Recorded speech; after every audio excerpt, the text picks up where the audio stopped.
Ito mga talbos yan ng kamote, saka talbos ng mga alugbati, saka kangkong. Tatanim natin yan dyan. Tapos ito naman, bago natin lagyan ng loam soil, lagyan din ng eggshell, saka mga bunot.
Tusok na natin yung alugbati.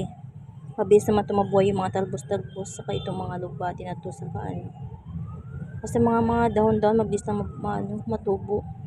Kaya itusok lang natin to. Kahit di mo nga to ipasipatong mga sa lupa, tumutubo nga din mga ito eh.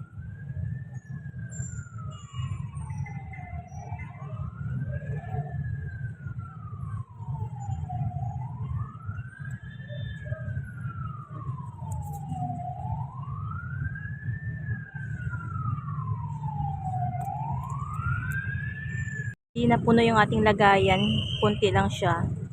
Pag nakapagulay tayo ulit ng alugbati, saka natin itatanim ulit dito. May bakante pa siya dito. Hindi ko pinuno yung lupa kasi lagi ko siyang dinadagdagan ng mga balat-balat. Balat ng saging, yung nadidecompose na mga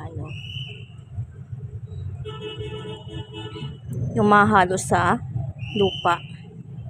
Dadami at dadami din yung ating lupa. Yun na yung ating fertilizer ng ating mga gulay. Yan yung ating alugbati dyan. Tapos ito, ang ating talbos ng kamote. Medyo madami-dami din ito. Tusok lang din natin siya.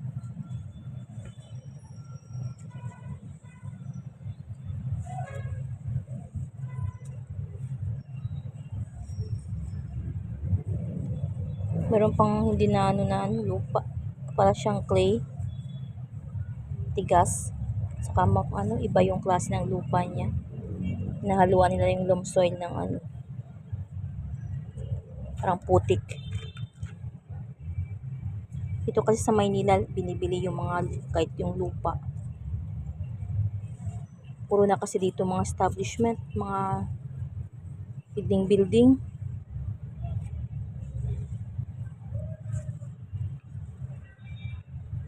Kaya wala kang ibang gawin, no choice, kundi bumili ka ng lupa para pagtaniman mo.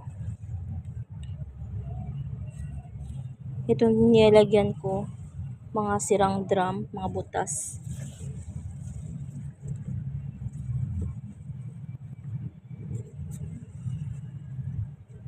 Tusok-tusok na natin to siya hanggang sa mapuno itong lagayan natin. Medyo madami itong ating talbos. Nagluto kasi ako ng ng isda.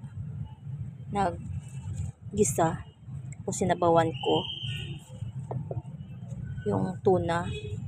Pinirito ko and then hinimay saka hinalo ko dito sa mga talbos ng kamote, alugbati, saka kangkong. Mahilig ako dito. Sarap siya. Medyo madami itong ating talbos. Yung alugbati natin kakaunti. Kung sa bagay, nakapagtanim na din ako doon sa iba. Sa ibang lagayan.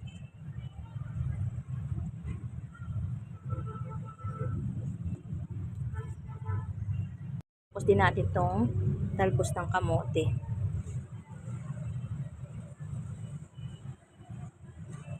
Yun, konti pa lang yun nandun. Dito naman tayo sa ating kangkong. Medyo madami din itong ating kangkong.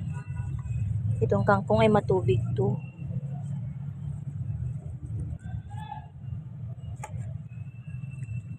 Tusok-tusok lang muna natin. Gabi na din dito sa Pinas. Gabi na. Madilim na.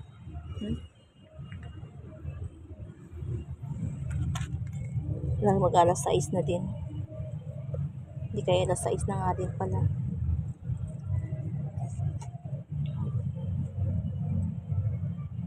Ito naman bis matubo ito eh. Kahit iiwan mo lang siya dyan, tutubo din tong kangkong. Kahit di mo na siya tanim-tanim. Pero mas maganda pag nakahilera siya.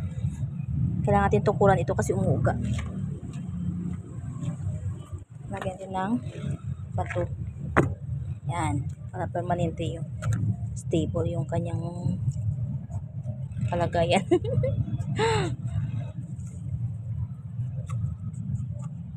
Ito.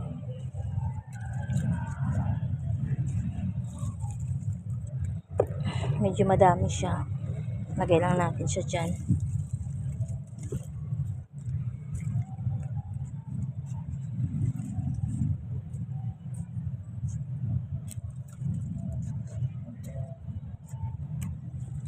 Tusok-tusok.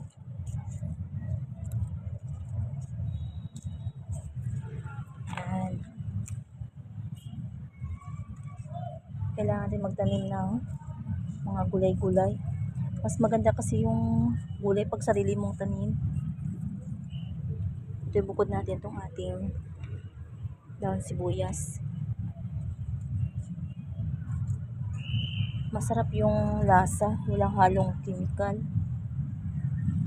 Manamis-namis siya pag sarili mong tanim.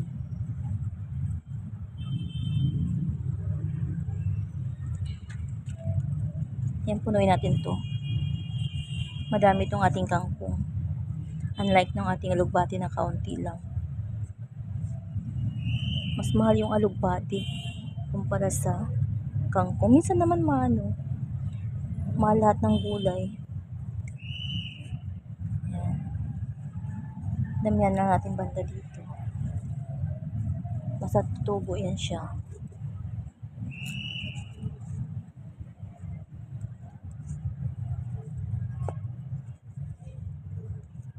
Yan.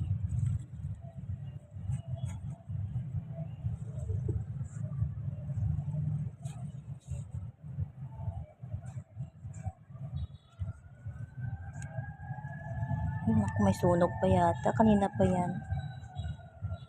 Ririnig mo. Ayan. Tusok lang natin.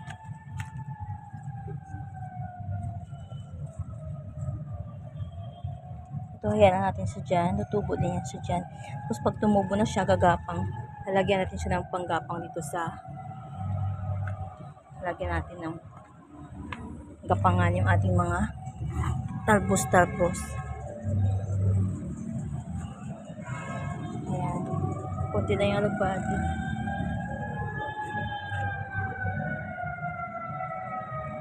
Madilim na, gabi na. And guys, thank you for watching. See you to the next video.